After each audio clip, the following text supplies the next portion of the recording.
Hey everyone, it is Shelly. Look at my hair. I don't know what the heck this thing.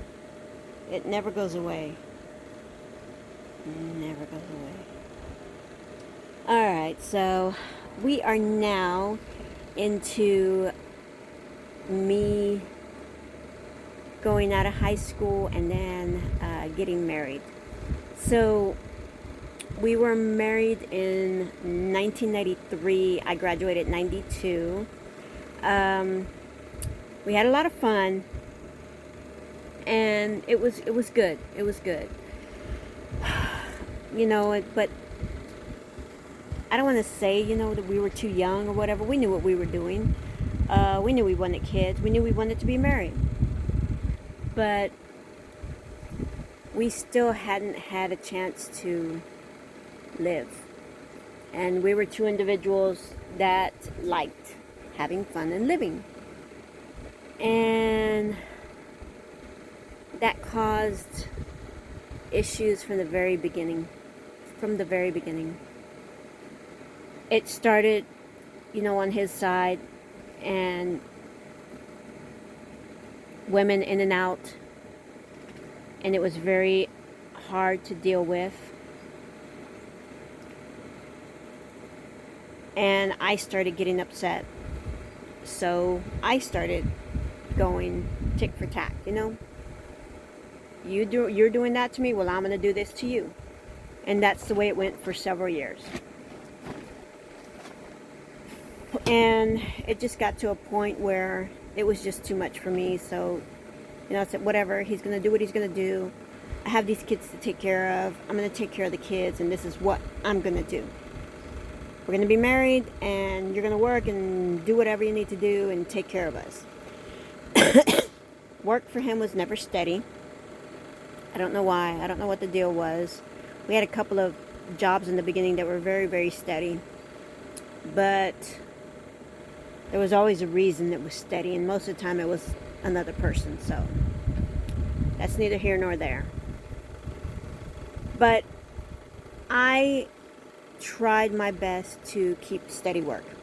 And I worked at, coming out of high school, I had that, I was in the business of professionals, and I had me, a decent little administrative job with Tenneco Gas at the time, which eventually became Enron.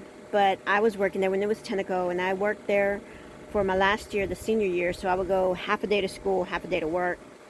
And then I started at the summer, my junior year summer, went through my senior year, and then they kept me on for another year after that.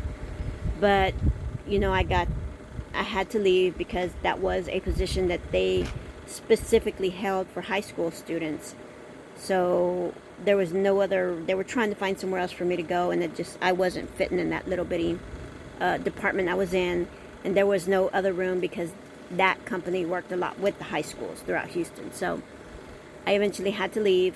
And then we both ended up getting jobs at a copy company.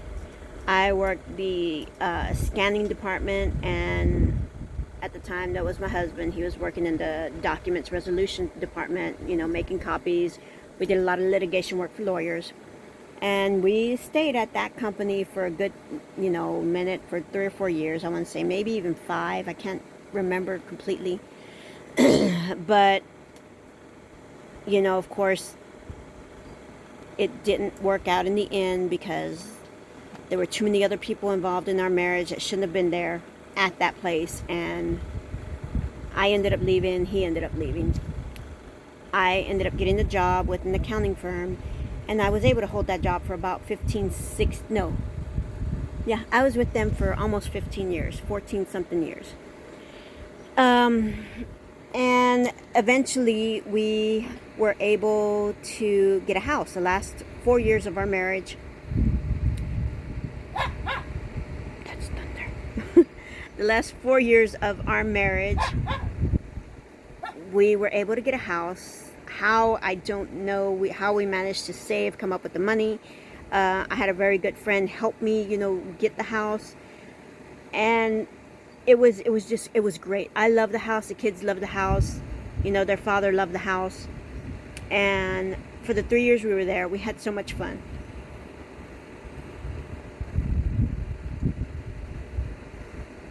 You know, the families would come over, his side, my side. We had Christmas, we had New Year's, we had, Easter. The kids, had their friends over. Got into trouble, of course, but, nothing big, nothing major. Just kids being kids. And towards the end, it got to be too much for me. I was the only one working. We got caught up in the mortgage crisis. I was there for 3 years, and in 3 years, my mortgage went from $870 something to almost $1,500 in 3 years. And it was going to be a struggle for two people on a somewhat moderate salary.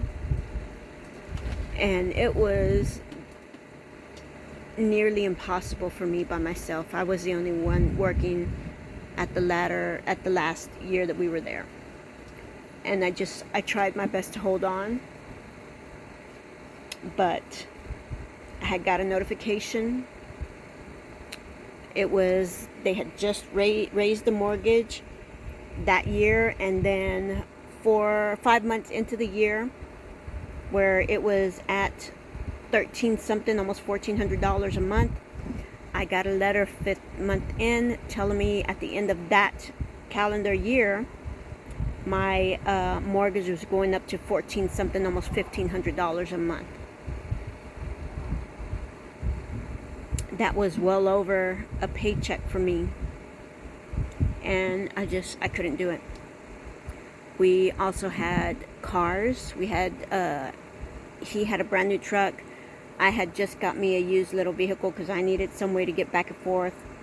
The insurances on the vehicle, the insurance on the house, the mortgage, keeping up with the kids.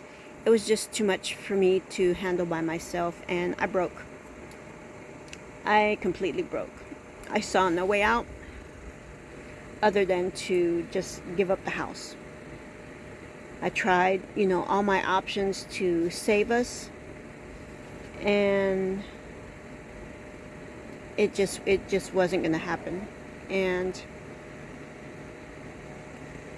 it wasn't just us. It was hundreds of thousands of people, from what I understand, that got caught up in the mortgage crisis. So that is what happened with that marriage. We were together for 17 years. Had 2 incredible kids, a boy and a girl. And I'm extremely grateful for that. I care about them a lot. And my daughter now has given me 5 incredibly beautiful grandchildren. And I am extremely grateful that I am still here to see not just my children grow, but my grandchildren.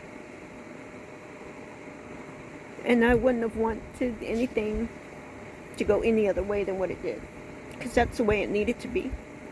For whatever reason, it needed to be that way. I wish, things would have been different. And, we could have stayed a family. It would have been nice, Who doesn't want that, You get married, you have children, you hope to be together and live together and see your grandkids, and even maybe, if you're lucky enough, great grandkids. And, after everything was said and done, years later, years after the divorce, and, leaving leaving the relationship, I didn't leave in the best conditions either, I took an incredibly wrong path going out of the marriage, but at that point, I couldn't take any more. I couldn't do it anymore. I just needed a break from all of it. And yeah, I did. I right away I found comfort in somebody else, because I couldn't bear to face everything that happened, losing the house, having the kids upset, not having the kids be around their friends anymore, and it hurt me to the core. So I didn't know how else to deal with it, even though that's not an excuse for what I did. It's how things happened. Would I do things different? Probably. Now that I know what I know, most definitely. But, things are already laid out in your timeline for whatever reason, good or bad. They are laid out that way. And everything in my life has happened the way it's supposed to. And I am grateful that I get to see it, and that I get to document it, and that I get to talk about it, so that when things start happening to not just my kids, but my grandkids, and maybe my great-grandkids, who knows, they'll understand why these things happen. And they'll know they're not happening to them, they're happening for them, and they're happening for reasons that they have no control over. And despite whatever it is, or however you feel, that is what you're supposed to feel, and that's what you're supposed to have happening to you at that moment. So we'll continue into once I got out of the relationship and what happened from there. Alrighty guys, I'm about to close it up. It's about to start raining again. I heard thunder a couple of times. I got a dog over here panicking. Stuart does not like the thunder, and I'm gonna have to deal with him to calm him down real quick. So love you guys. As always, have a healthy, happy, prosperous, and abundant day.